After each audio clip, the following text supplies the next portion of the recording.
Palavra, senador Rubem Figueirão. Senhor presidente, senhoras e senhores senadores, senhores ouvintes da Rádio Senado, senhores telespectadores da TV Senado, senhoras e senhores aqui presentes. Sejam minhas primeiras palavras, senhor presidente, meu eminente amigo, senador Paulo Paim, de respeito e homenagem a Vossa Excelência pela iniciativa feliz que teve de promover ainda hoje uma sessão solene que homenageia os nossos irmãos que tanto lutaram para a formação étnica e cultural de nosso país. As pessoas que Vossa Excelência mencionou, umas nossas irmãs, porque nasceram aqui no nosso país, outras com expressão internacional, como Nelson Mandela, revela que quanto esse país desenvolveu no sentido de aplicar a verdadeira democracia, onde todos são iguais, não pode haver diferenças de qualquer ordem, de crédito, de raça, de condição social. Eu não tenho outro motivo senão aquele de louvar a iniciativa de Vossa Excelência, certo de que esta sessão solene vai dignificar, vai exaltar uma vez mais a nossa condição de brasileiros, todos iguais, dentro dessa democracia que nós, Vossa Excelência, o senador Mozarino Cavalcante e eu, entre tantos outros, contribuímos para que ser realmente aberta, liberdade a todos, na elaboração da Carta Magna de 1988. Minhas primeiras palavras, portanto, senhor presidente, são de cumprimentos e louvor a Vossa Excelência pela iniciativa patriótica que teve de promover esta sessão solene que se realizará a partir das 11 horas aqui no plenário do Senado da República. Senhor presidente, em diversas ocasiões na minha vida pública e pessoal, tenho elogiado a contribuição da Empresa Brasileira de Pesquisas Agropecuária, Embrapa, para o desenvolvimento do agronegócio, tanto quanto para a melhoria da produtividade e da qualidade de vida do homem do campo. Na esteira dessa grande transformação do meio rural, patrocinada pela empresa, encontram-se outros indicadores, como a geração de emprego e renda ou superávit nas exportações, todos eles vitais para o pleno desenvolvimento da vida nacional. Em meus comentários sobre o grau de excelência da Embrapa, senhor presidente, senador Paulo Paim, sempre me referi ao amplo leque de serviços prestados, seja na elaboração de novas tecnologias para o campo, seja na educação e qualificação profissional, seja na promoção de ações de relevante interesse social, detentora de uma imensa e invejável capacidade de inovação tecnológica, a Embrapa transformou o Brasil numa potência do agronegócio. Mas nem por isso relegou a segundo plano os pequenos produtores rurais, ciente de que o investimento nos microempresários e na agricultura familiar, além de contribuírem para o incremento da produção agrícola, tem um componente social da maior relevância. Agora, quero destacar mais uma atividade da Embrapa em todo o Brasil, com ênfase para a unidade Embrapa Pantanal, em meu estado, que às vezes passa despercebida em meio a tantos programas por ela desenvolvidos, mas que tem e já está demonstrando um considerável potencial de crescimento. Trata-se, senhor presidente, da apicultura, atividade que nos últimos anos ganhou destaque no cenário da produção internacional. O crescimento desse setor, amparado pelos pesquisadores e técnicos da Embrapa e de outros órgãos, como o SEBRAE e a FINEP, desperta surpresa e admiração. Aspas.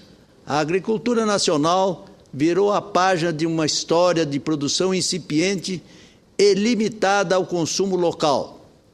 Destacou em uma das suas edições a revista Inovações em Pauta, para um cenário atual onde o Brasil desponta como o 11º mais importante produtor e o 5º em exportação, fecha aspas. E abre aspas novamente, o mel brasileiro é hoje cobiçado pelos principais mercados internacionais, acrescenta o periódico, por ser livre de defensivos e pelo excelente padrão de qualidade, fecha aspas.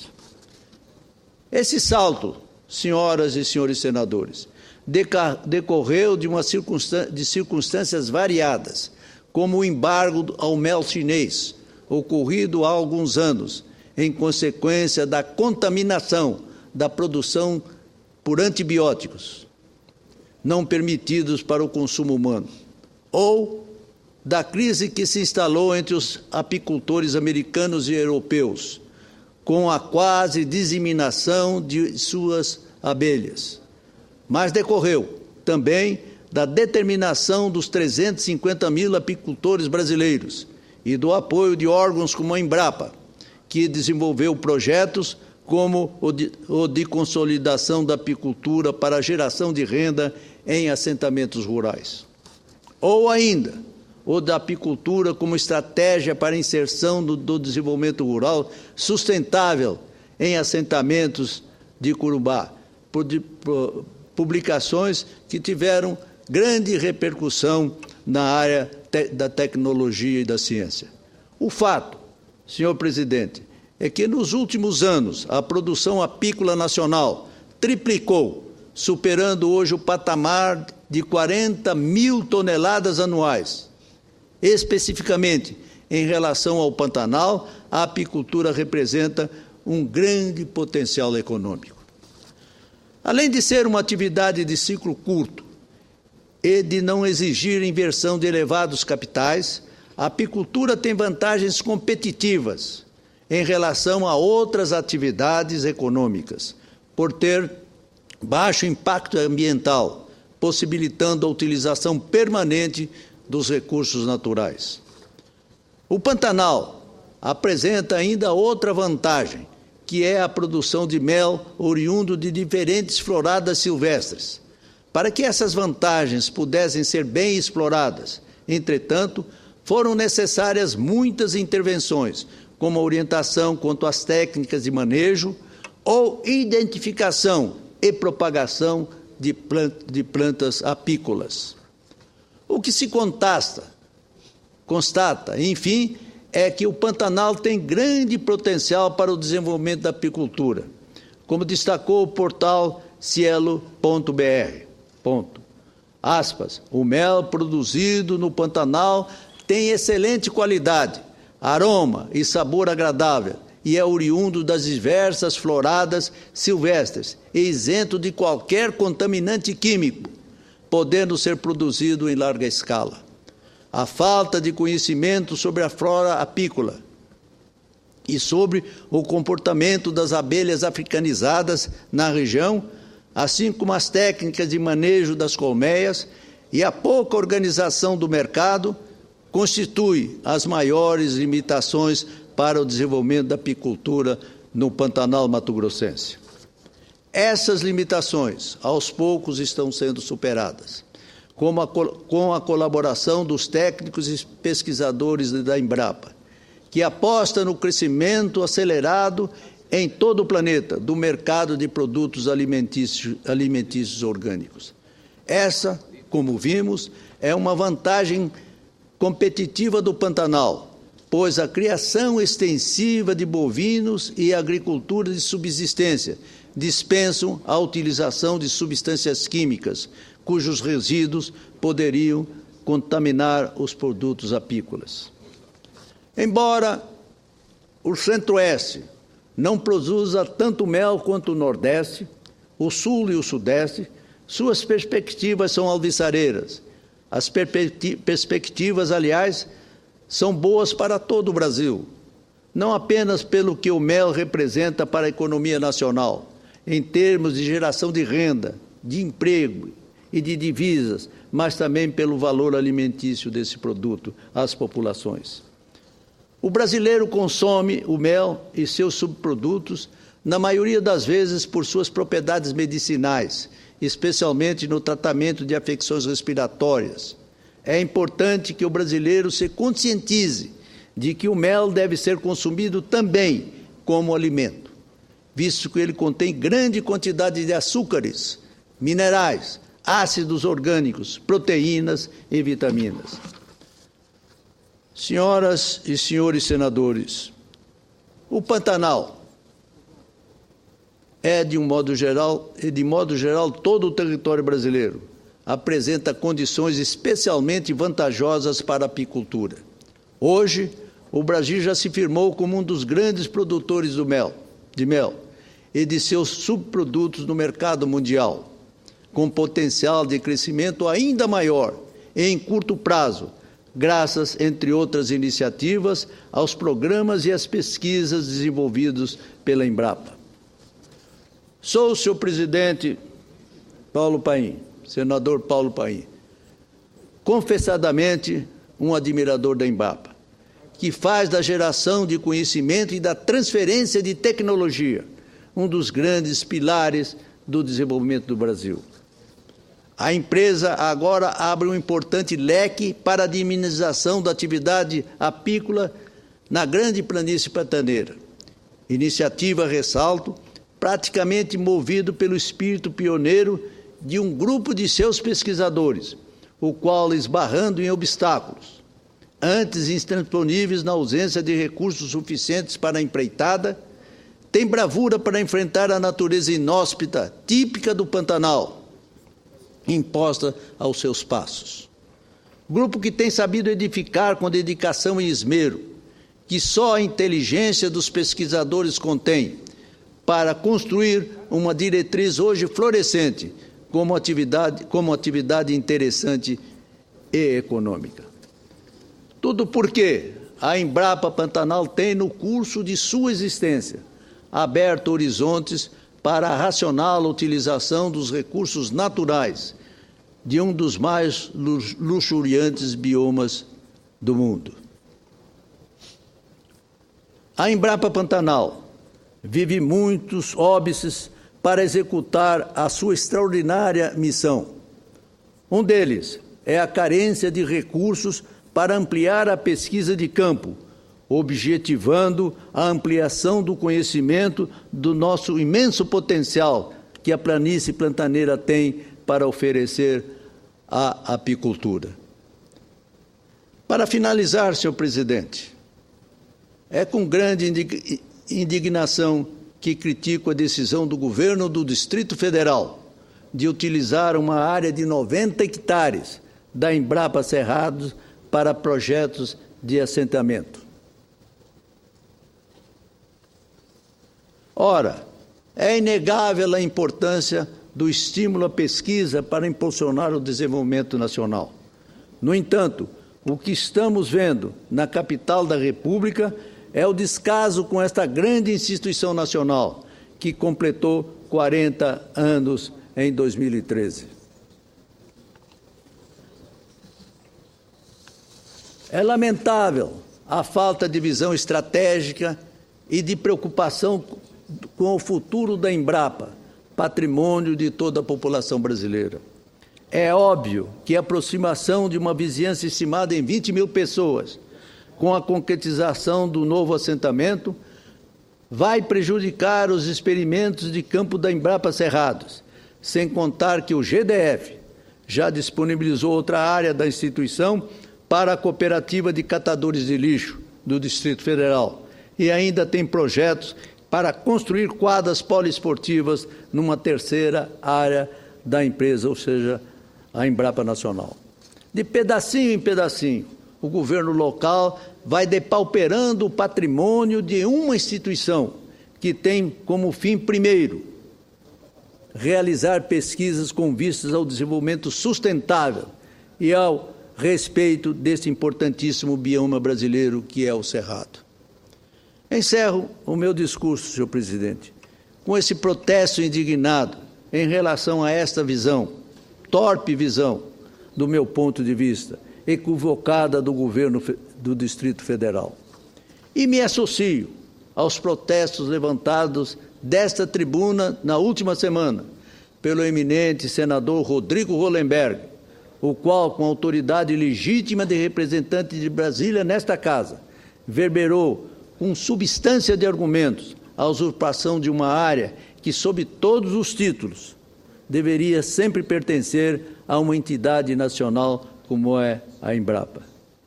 Senhor presidente, senador Paulo Paim, Vossa Excelência se caracteriza, entre outros méritos, pela generosidade do tempo regimental aos seus pares. Em razão disso, senhor presidente, eu pediria a Vossa Excelência que me concedesse mais alguns minutos para que eu possa abordar um outro tema de muito interesse para Mato Grosso do Sul, para o Centro-Oeste. O tempo já está concedido a Vossa Excelência. Grato a Vossa Excelência pela sua tradicional generosidade. Mas digo, senhor presidente, que um dos assuntos, além do que eu tratei aqui instantes atrás, tenho uma solução de um dos mais graves problemas do Centro-Oeste, do Brasil e do mundo, que é a questão do assoreamento do rio Taquari, que está inundando a planície pantaneira. Vossas Excelências têm, e não há necessidade de repetir, porque tantas vezes nas comissões técnicas, como também aqui da tribuna desse plenário, o assunto tem sido focalizado. O que eu desejo nesse momento, senhor presidente, é relatar em rápidas palavras os resultados da reunião da qual participei ontem, ao lado dos eminentes colegas da bancada sul-mato-grossense, senadores Valdemir Moca e senador Delcido Amaral, com Sua Excelência, o senhor ministro da Integração Nacional, quando foi debatido mais uma vez as condições que são necessárias para que haja um projeto nacional com recursos do governo federal para desobstruir o rio Taquari na sua confluência com o rio Paraguai. Aliás, é bom que se diga que o problema hoje não se diz, senador Mozarildo Cavalcante, não se diz apenas com relação ao rio Taquari.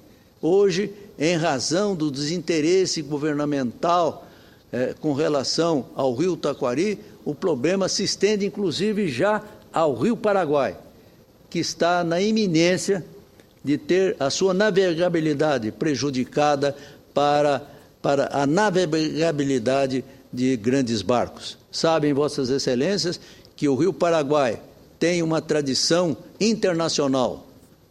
Posso dizer a Vossas Excelências que num passado muito remoto, aliás, até o início do século passado, do século XX, navios que vinham do exterior, que vinham da Europa e dos Estados Unidos, tinham possibilidade, em virtude do calado existente no rio Paraguai, de chegar até Corumbá, que foi um grande porto internacional no passado. Hoje se restringe a pequenos barcos apenas, em razão do assoreamento do rio Paraguai.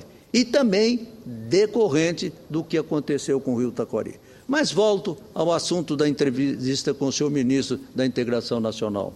Lá ficou praticamente definido os procedimentos que se farão para que se firme, ainda nesse primeiro semestre, um convênio entre um órgão do Estado, de Meio Ambiente do meu Estado, a Secretaria de Meio Ambiente do Estado, através de um instituto denominado IMASU, e o Ministério da Integração Nacional, no sentido de alocação de recursos para reforço dos estudos que estão sendo feitos, visando a aplicação de recursos orçamentários que foram alocados no atual Orçamento da República por ação da bancada de Mato Grosso do Sul.